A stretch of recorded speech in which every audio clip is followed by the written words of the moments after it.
raha ondra matola latina ravololomanana filompanorona ny manda ho an'ny firaisapirenena mpikambana ao anatin'ny ankolafizafy Albert ihany koa dia ny fandravanan'ny CES no hitany vavaolana araka izao tatapavao hitandravaka Randriamanalina eo amin'ny sary mamarasoana izao.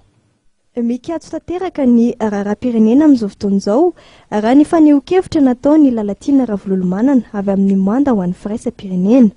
Isan'ny fototra nahatonga izany ny fanapahan-kevitra politika noraisin'ny CES izay nirona ao amin'ny tsy fanarahan-dalàna araka ny fanamariany.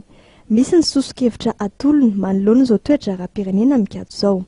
Ny hevitray tsy miova satria ny CES ny cour électorale spéciale no tsy nampiatra ny lalàna araka ny tokony ho izy fa nanao didy fanapahana mifono politika dia hoy izahay hoe ny ravana ny CES ravana tanteraka fa tsy asiana assesseur zany raha toa ka manaiky ny rehetra fa ny fifidianana dia anisan'ny lalana ary ilainy iverenantsika ao anatin'ny valany ara-dalàna dia hoy izahay hoe ny lalam-panorenana faharoa zany ny lalam-panorenana no tokony ho atao mialoha satria io lalam-panorenana lazaina fa ny République faefatra io dia mbola tsy nekenay tsy neken'ny akamaroany malagasy ary tsy ndriky eto fa tsy neken'ny communauté internationale satria amin'izy ireo dia nitondro zotra zao no mibaiko sy mifehany tetezamita.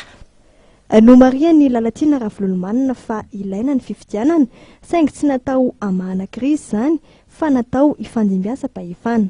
Ho azy mbola tsy ampy ny fepetra rosoana amin'ny fifidianana keny rehetra.